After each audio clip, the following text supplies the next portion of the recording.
مسلم league نون کو درپیش مشکلات کا ادراک ہے۔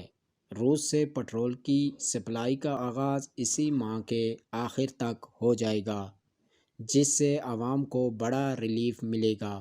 PP6 کے عوام مردم شماری میں اپنا بھرپور کردار ادا کرے، ان خیالات کا اظہار مسلم لیگ نون پنجاب کے نائب صدر راجہ عتیق سرور نے نون لیگ لیبر ونگ کے صدر راجہ غالب بشیر کو عمرے کی شہادت حاصل کرنے پر ان کی رہائش گاہ پر وائس نیوز کے رپورٹر رئیس عباسی کو انٹرویو دیتے ہوئے کیا۔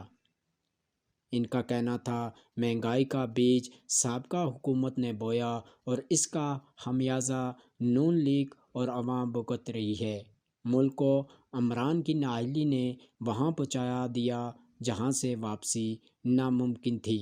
ہماری جماعت نے سیاست کو قربان کر کے ریاست کو بچانے کے لیے ایسے بڑے فیصلے کیے جو عوام کے لیے تکلیف دہ ہیں، لیکن ان مسائل سے نکلنے کے لیے ایسا کرنا ناگزیر تھا۔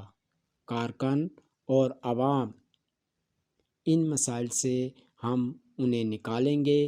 ان کے ہمراہ کوآرڈینیٹر PP6 ارشد عباسی، سابق نائب ناظم میری سٹی مرزا سہیل بیگ، میری پریس کلب کے نائب صدر توفیل عباسی، حمزہ فورس کے صدر راشد گلفراز عباسی، سرمت عباسی اور راجہ سبحان موجود تھے۔